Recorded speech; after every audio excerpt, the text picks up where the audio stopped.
All right.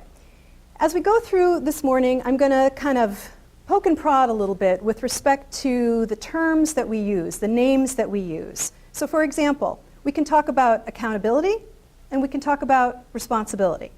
Those are two different ways of talking about the same general idea. We can talk about recruitment and we can talk about retention. We now know that if we're looking for continuing to diversify the teacher workforce, we should be focusing much more on retention than on recruitment. That's where we're going to get the more bang for our buck. We can think about how do we train, my least favorite word, train teachers, how do we prepare teachers, how do we educate teachers, how do we professionalize teachers. Those are all four different terms focusing on the same process, and yet I'd argue that they have very, very different implications. If we're talking about teacher learning, why do we talk about preparing teachers at the higher ed level? Preparing them for what? Aren't teachers always learning? Are we only preparing them for that leap from college to their first years of teaching? I'd say no. I say that teacher learning is an arc. So the words we use are important. Are we looking at causal or correlational?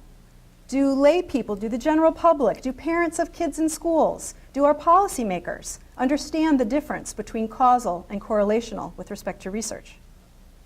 Then there's the idea of ex ante and ex post. How do we decide who's ready to learn about becoming a teacher?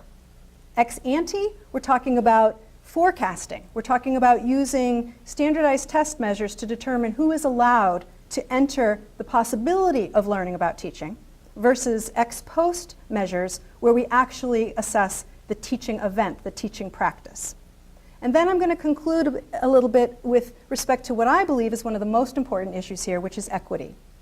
So all of us as educators, I hope that we would all agree that in our country, we are hoping for a very strong educational process for all of our students, not some of our students, all of our students, regardless of zip code. And equity becomes a really important issue here.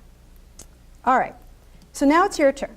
What I'd like you to do is take a minute, and literally I'm only going to give you a minute, to turn to your colleague and ask what caught your attention and why with respect to those different terms we can think about in the different ideas. Where are you coming from? How do your own biases, assumptions, orientation, experiences impact how you see the questions, how you see the issues? And I promise I'll tell you how they impact mine. All right, so take a minute and talk to your neighbor.